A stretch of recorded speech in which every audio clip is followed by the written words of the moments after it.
What's up every Tuesday morning here on the Iceman's YouTube channels? Usually a Raw review. And yes, this is the Iceman on the Iceman's Return YouTube channel. The man with the plan, the man with the knowledge, the man with the wrestling news, the man that is very, very opinionated in the world of professional wrestling. He will tell you if he likes a show, he will tell you if he dislikes a show, and he tells you the reasons why.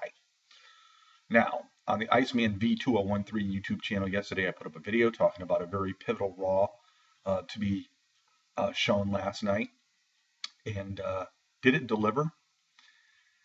99% of it delivered for really a 3-hour and I believe 17-minute show last night.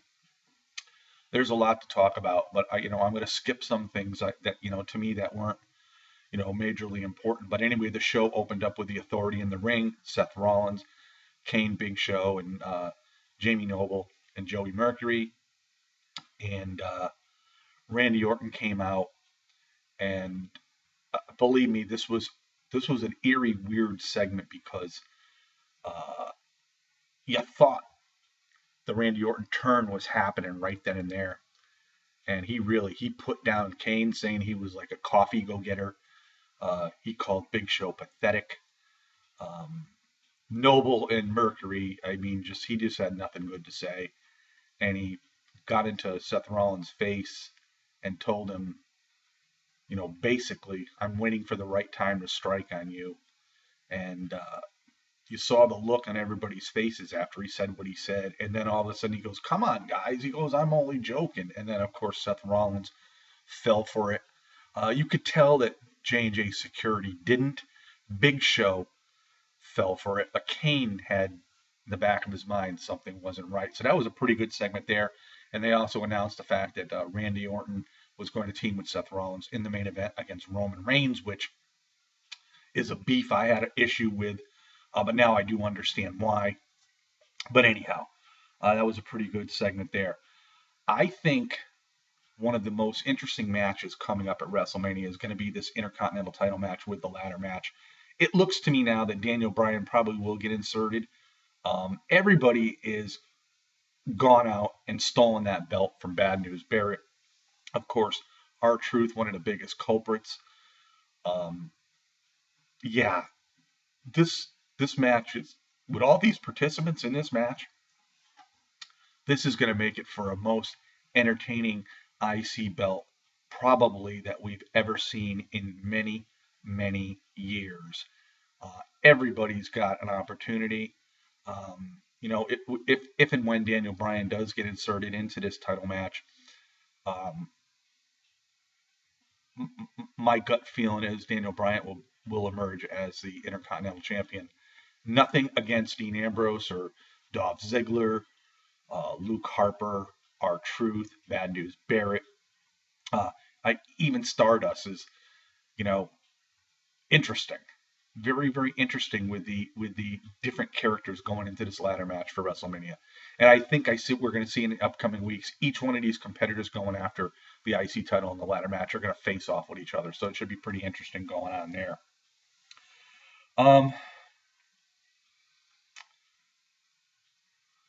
Axelmania, calling out Rusev. And there was a segment prior that John Cena had approached Rusev and said, if you say anything against the United States, I will come and I will tear you apart, basically. Well, Rusev made quick work of Axelmania. And then he wanted the mic. Lana was trying to deter him from getting hold of the microphone, but he got into the mic and he started spouting off about the United States. This was one of the best segments I've seen with John Cena in many, many years in a real non-wrestling match. When he started degrading the United States, Cena came out with no entrance music, went into the ring, and just destroyed Rusev. Totally destroyed him. He got him in the STF. He let go of it, pulled him back into the middle of the ring, got him again into the STF, and he made Rusev pass out. Unbelievable. Then he goes out of the ring, gets a bottle of water, dumps it on his head. He awakens Rusev, puts him in the STF again, and Rusev is like tapping out, tapping and tapping and tapping, and Lana's outside the ring. John, please stop, stop, John. You have it, you got it. You can go after the U.S. title at WrestleMania. And if you saw the look on John Cena's eyes, we'd never seen a look like that. And I just don't know how long. This was an excellent, excellent segment, a great segue going into WrestleMania. John Cena versus Rusev for the U.S. title. I think this segment was totally awesome for a non-wrestling match. I loved it. I really did love it. We also saw Big Show and Kane in a match with Ryback and Eric Rowan. Again, Kane and Big Show not on the same page. Not on the same page at all. Big Show accidentally, knockout punched Kane. Eric Rowan ended up getting the pin. They started squabbling and bitching at each other in the ring. Stephanie comes out and just gives it to him, lays him out flat and says, look, you guys, if you can't get along, blah, blah, blah. She goes, get out of my ring, get out of the arena. So that eliminates Big Show and Kane. And I was thinking about this when it happened for the main event, which would come later on. We also saw a couple pretty good tag team matches last night. We saw Tyson Kidd and Cesaro, along with Natalya, go up against the New Day, Xavier Woods and Big E Langston, along with Kofi Kingston. This was an interesting match because it opens a lot of doors for WrestleMania. All in all, a good match. A little bit of miscommunication on Kidd and Cesaro and Natalya's part. The New Day ended up getting the win, which was very, very surprising. And then we also saw Naomi quickly defeat Natalya, which was interesting. And then the Usos in a match with Los Matadores, and we saw the Usos get beat by Los Matadores. So this is an interesting scenario here because I'm hoping maybe they have a 4 tag team match at WrestleMania for the belt. I think this would be super. I mean, this is one way to draw attention for a tag team title match at WrestleMania. Whether it happens or not, I don't know, but I would love to see it. So we'll have to wait and see there. Then we had the Paul Heyman segment as well. Brock Lesnar did come out. Heyman just spieled off his usual garb. And the thing about this is, Paul Heyman was there with Brock Lesnar. Brock Lesnar did absolutely nothing. He just appeared. He was just like a figurine, a figurehead. He just did nothing. To me, I thought they should have had a confrontation between Roman Reigns and Brock Lesnar. It didn't happen. I was disappointed.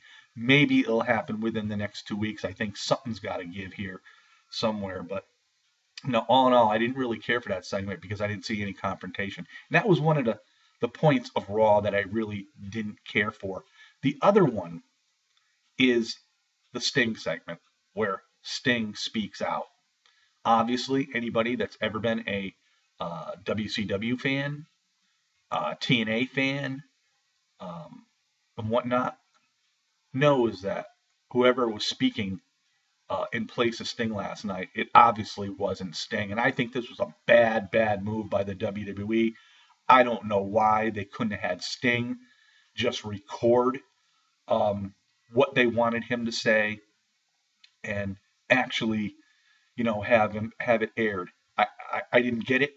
I didn't like it. Maybe there's a reason behind it. I don't know. But I thought it was a bad move by the WWE. I really do.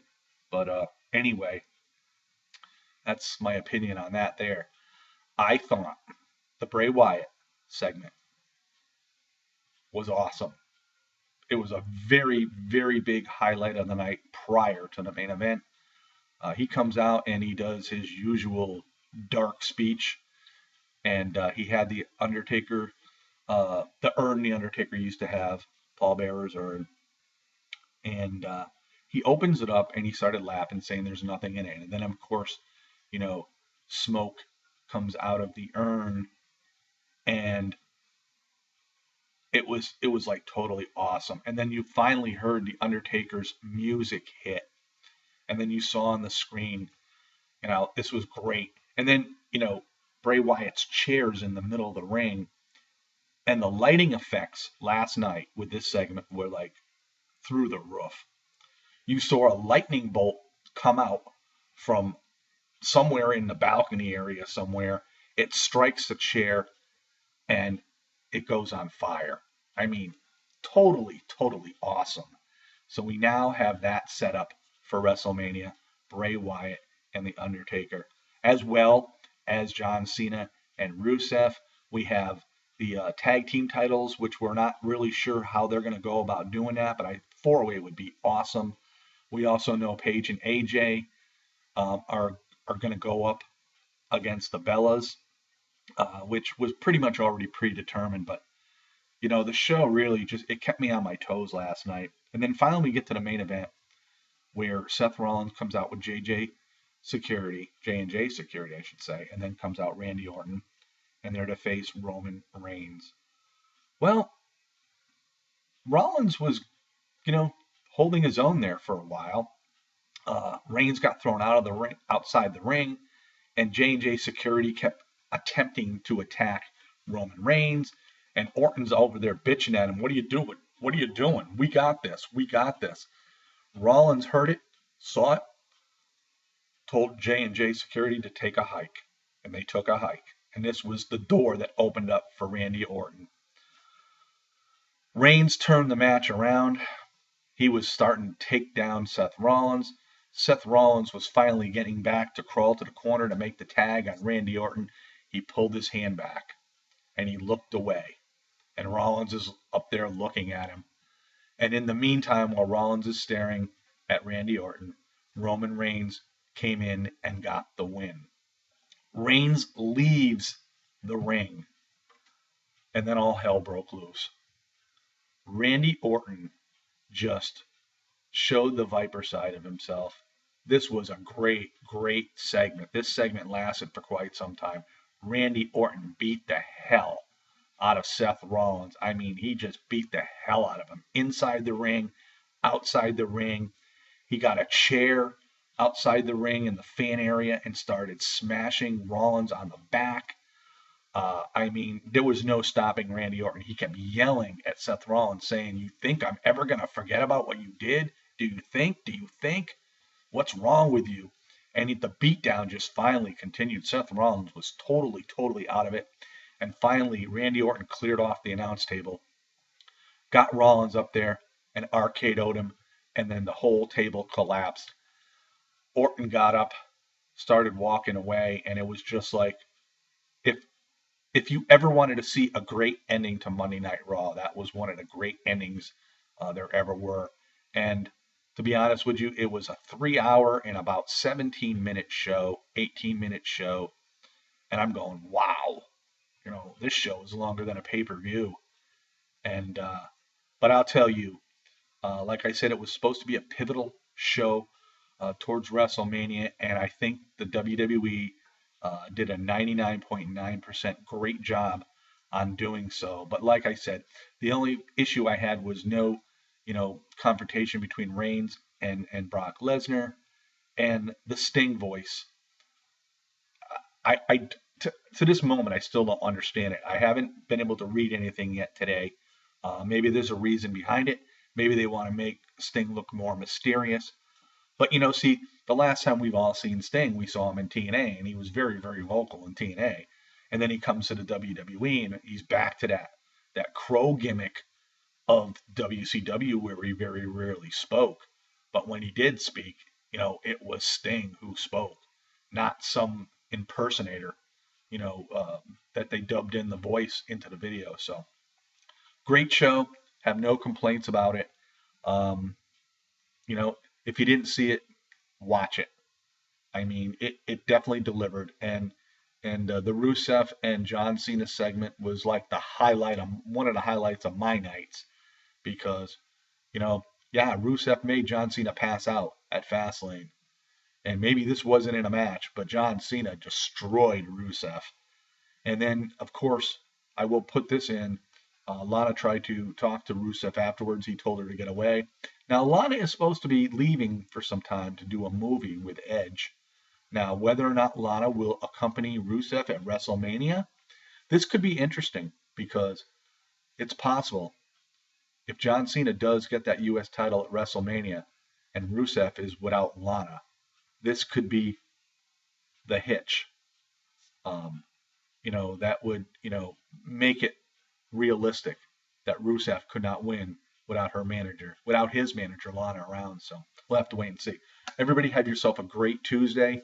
It's supposed to be a halfway decent day here in the Northeast in the 40s. Supposed to warm up a little bit tomorrow. Hopefully it will. I've been long-winded, but like I said, with a 3-hour and 18-minute Raw, and I didn't even capture everything. But I tried to capture the most important things that I thought were in Monday Night Raw. So everybody have yourself a great day. Peace out, everybody.